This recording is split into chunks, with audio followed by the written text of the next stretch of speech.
Welcome to On Our Watch, a podcast about coastal erosion and sustainability in Louisiana. My name is Marian Evans. I'm a filmmaker and a producer of the documentary On Our Watch, a feature-length film that examines Louisiana's coastal land loss crisis and the ways in which it impacts our communities, industries, and culture. The film's director, Jonathan Evans, and I are proud to produce this podcast series that will continue to explore issues facing the Louisiana coast through conversations with local residents, community leaders, and experts. In this episode, we're speaking with Austin Feldbaum. Austin is the Director of Hazard Mitigation for the City of New Orleans. And now, our interview with Austin Feldbaum. Thank you, Austin, for taking the time to talk to me today.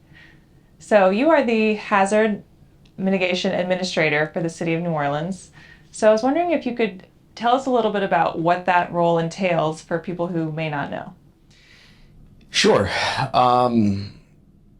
So I lead the hazard mitigation program, and we're primarily focused on maintaining the city's hazard mitigation plan, which is a document that's required by FEMA in order for the city to be eligible to receive disaster recovery assistance. So we update that plan every 5 years. And then we also develop hazard mitigation projects, things that both infrastructure projects and then sort of human systems projects that can reduce the city's risks and vulnerabilities before disasters happen. In the last couple of years, we've also taken on the recovery role.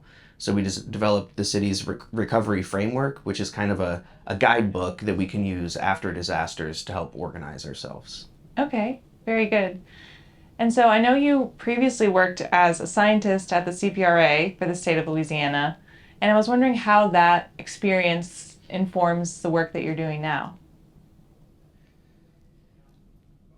Well, so, I grew up in southern Louisiana, and always coastal land loss and sort of flood risk was always on my mind growing up, and I wanted to work somehow adjacent to those issues. So I was really excited to get the job with CPRA, and learned so much when I was there, both about the science and engineering of coastal work, because it is so specialized and unique.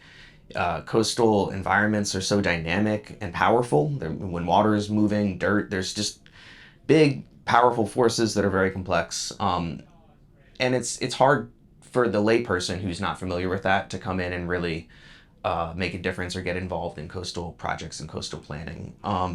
So I think that was a really cool experience. And I also got to be in the room, with the leading researchers and experts from LSU, from the Corps of Engineers, who, folks who you might have spoken to for your podcast or documentary, who are really, the world's experts on how all this stuff works. So that was really cool for me as a young, coming out of grad school scientist.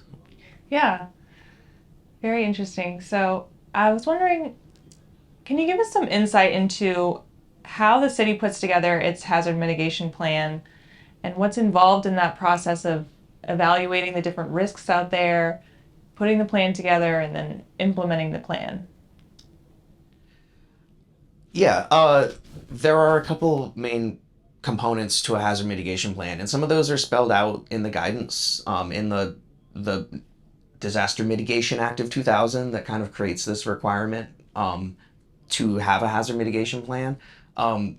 Basically, the first step is rooted in physical science, right? So what is the statistical probability of a hurricane, category 4 hitting the city within the next 10, 20, 50 years? And what then are the physical things here that might be susceptible to getting damaged by that wind from that hurricane? And so just doing kind of that math, and there are different methods depending on if you're looking at flooding or wind damage, but doing that using the available science and tools and the data sets that we have on all of the buildings in the city. When was the last time their roof was updated, right? What Entergy, of course, has maps of the power lines. Which of those are built to what wind standard, right? And so we can start to look around and identify what is possibly going to get damaged by a hazard, a hurricane, a flood, etc. And so that's the first step. And the second piece is looking at the community and kind of the characteristics of the people and the human systems that make us vulnerable. So things like, poverty, right? Other factors of social vulnerability that make people more likely to be affected by a disaster, more likely to have a harder time recovering, lack of access to resources, etc., right? So we use that information to kind of come up with the last piece, which is that final piece of like, what is at risk here? So that's kind of the first step in hazard mitigation planning. The second step is looking at kind of the tools and systems and people on our team and saying, all right, well, what systems do we have in place or could we put in place to help us reduce that risk?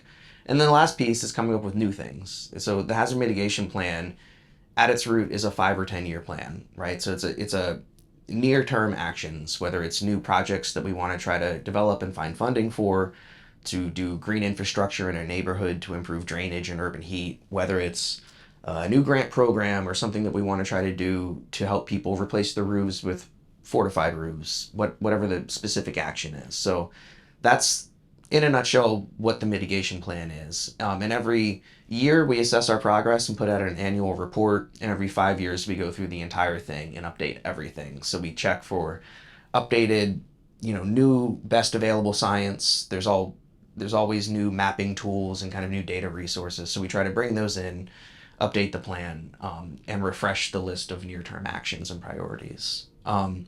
We work with a planning committee. So the Hazard Mitigation Planning Committee is made up of the 8 or so agencies who sign on to the plan, as well as just a number of other community partners. And some of those are city agencies, state agencies, NGOs who work on resilience or disaster recovery type things. And it's a voluntary group. There's no formal charter to it. We meet more or less quarterly, make decisions as a group, and that's how that works. Okay, very interesting. And so, in general, what would you say are the biggest risks facing New Orleans? Gosh, our ideas of that are always changing, right? I think historically everybody would have said storm surges. And in the future that might become true again. Certainly flooding continues to be the thing that affects us most often. Maybe between that and wind. As we've seen with wind can cause massive widespread damage across an area. And it's hard to keep up with because, I can elevate a house and it's elevated, but with wind resistance, like that's a maintenance question. And so it's much harder to keep track of, which buildings have been built and are, going to be resilient to wind. I'd say those are, going to be our most frequent hazards that are going to impact us as far as what's going to be the most consequential. It could be drinking water resilience. It could, in the long term, be storm surge again, because as we saw with Katrina, you get the catastrophic level of damage. It takes, decades to recover from. Right. And so how does Louisiana's coastal land loss crisis factor into the hazard mitigation plan, and why is that an important issue for the safety of our city?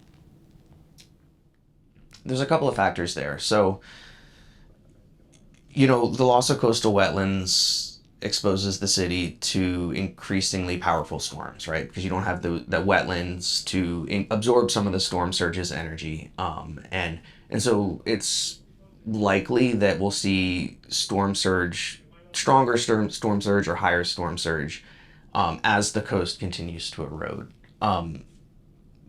Because of the hurricane protection system that we've built, that's this is probably unpopular to say, but probably less important here because we've got this giant engineered system. And as long as that's maintained to its design, whatever, we should be more or less protected as time goes on.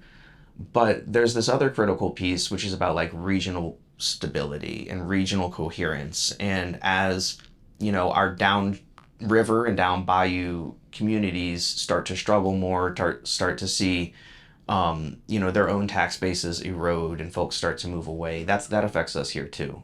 So, the regional economy and just that sense of social cohesion, sort of, there's, something about the the zeitgeist of life in Southeast Louisiana since maybe Katrina has kind of changed a little bit. Right. So the outside communities, it does affect New Orleans as well. Sure. I mean, historically, families, we share a lot, Right. Family ties, cultural ties, fishing economies, etc. Right. And so, but are there aspects of the hazard mitigation plan that address coastal land loss in some way? A little bit. One of the weird things about being the city of New Orleans is that, like, yes, we are so often mentioned when we talk about communities that are going to be impacted by coastal land loss. We don't actually have that many coastal wetlands, which are in the city of New Orleans. We've, in the last couple of years, started kind of a new initiative from the city's perspective to really try to lead the state along and try to raise funds, develop projects that are in the state's coastal master plan. So we were successful in getting a grant from the National Fish and Wildlife Foundation in 2019. That was our first coastal grant that the city won. We worked with the state to do some design work on a project. Since then, we've been awarded another coastal grant, and we're actively working on another one that we'll submit this fall. So we're really kind of going down the coastal wetlands that are within the city's boundaries and trying to make sure that we're doing what we can to get that moving.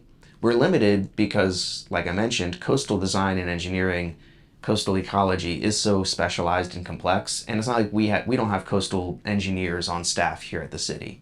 So that's why partnering with the state has been so important to us, and using their capacity, leaning on their subject matter expertise to help us review, technical work products and verify that they're accurate and things like that. Because I am not, qualified to review geotechnical engineering and the kind of things that come into play with that work. So Right. So you rely on experts to help. yeah, but so it's one of the things as a New Orleanian, even when I wasn't here, and working for the CPRA in Baton Rouge, one of the things I saw for those years was like, where is the city? You didn't really see the city of New Orleans representatives at coastal authority board meetings or at those other convenings, or really hear the city's voice that often in those conversations around updating the coastal master plan or the other things. So it's encouraging me to be here now, and be able to help, but also have partners across City Hall who are helping kind of the city take a new leadership role. Yeah, in that. That's great. And so, can you tell me about how the city has been dealing with the recent threat of saltwater intrusion and where things stand with that now?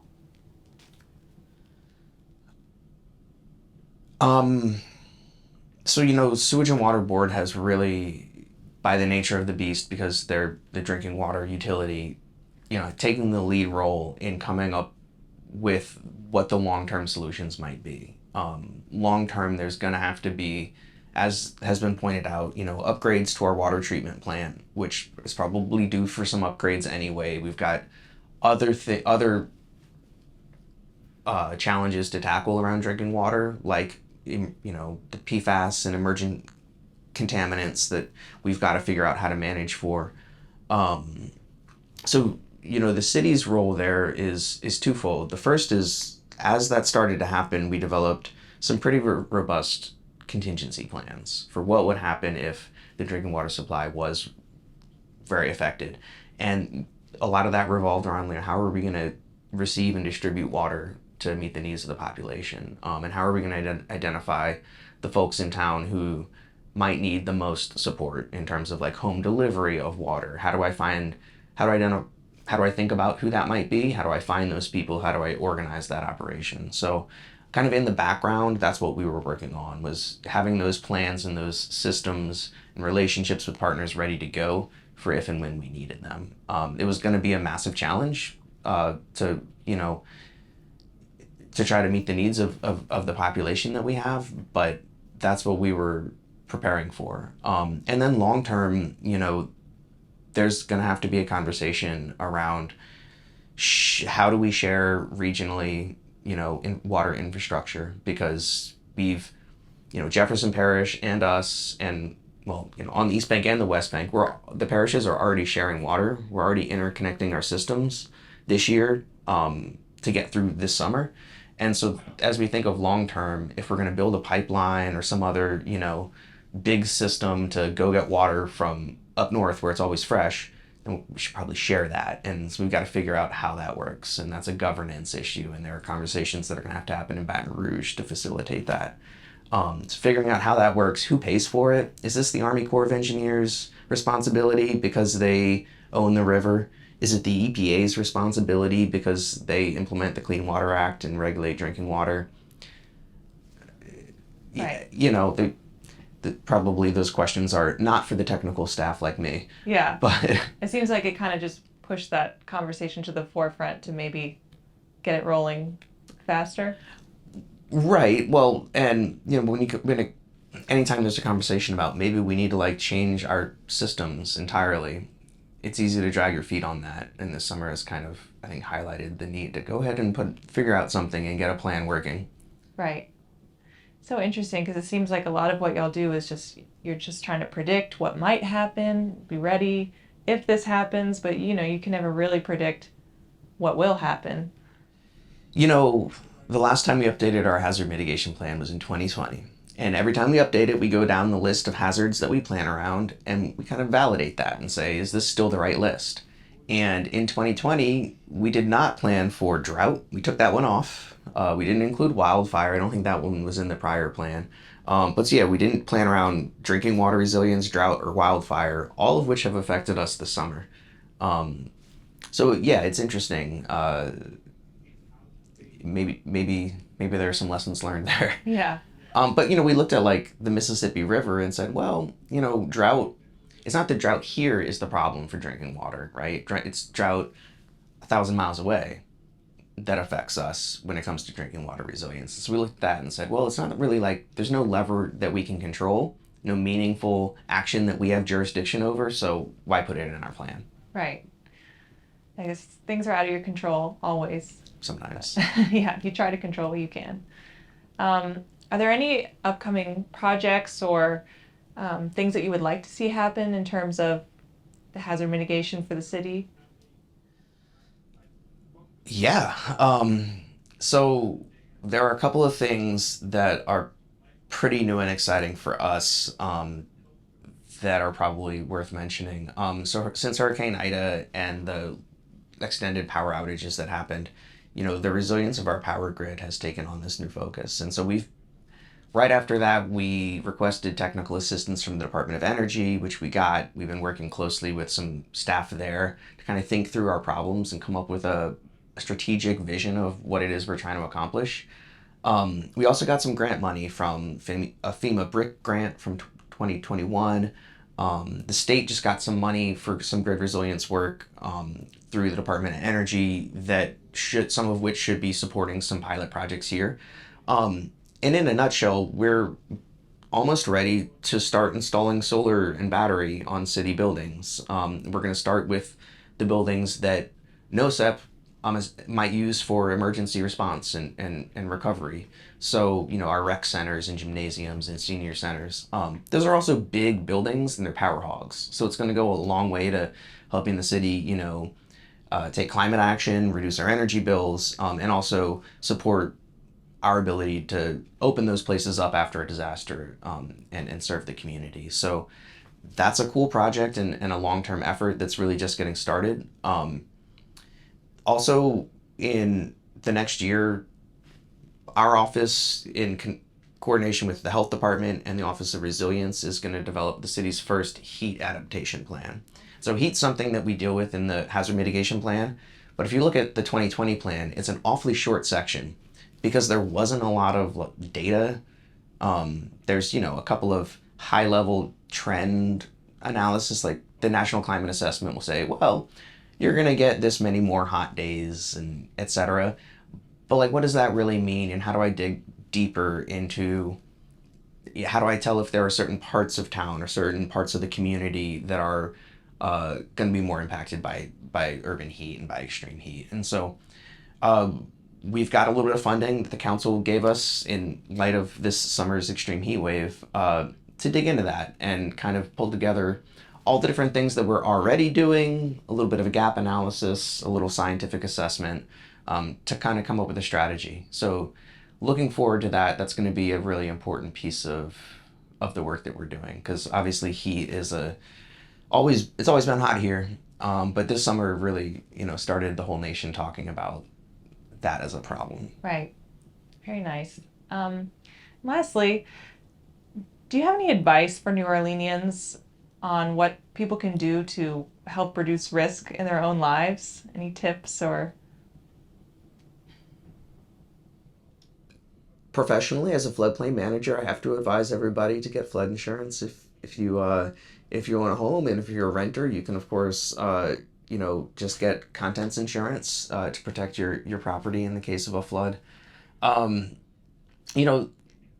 sympathetic to what I imagine some people might feel when you're looking at these big infrastructure systems and these big bureaucracies like the Mississippi River Commission and the Corps of Engineers, and the sense of like, what can I meaningfully do in terms of taking action in my own life?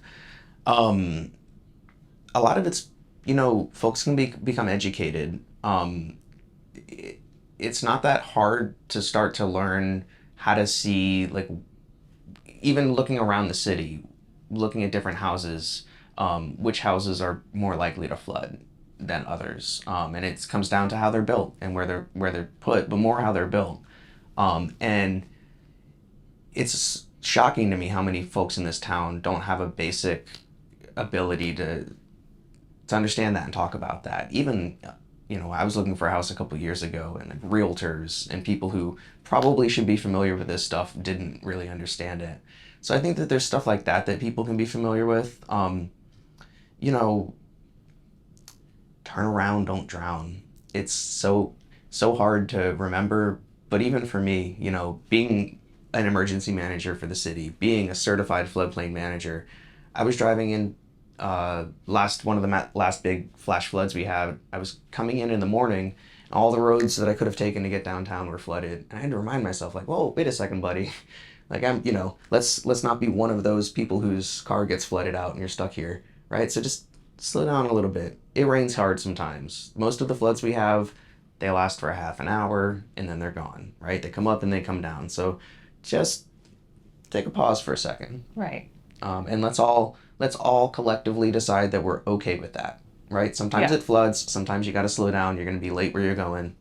That's socially acceptable. Yeah. This is New Orleans. So no need to push it. Yeah. Well, thank you, Austin, for taking the time to talk to me today. I hope it was helpful and interesting. Thanks to you guys for stopping by. Thank you for listening to On Our Watch. We hope you enjoyed our discussion with Austin Feldbaum. Don't forget to subscribe to On Our Watch on your favorite podcast app to be notified about future episodes. You can also watch a video version of this podcast on YouTube, which you can find a link to in the description. Thank you for tuning in, and we'll be back with another episode next week. This podcast is made possible through grant funds from the Greater New Orleans Foundation and executive produced by Bruno UK Steiner.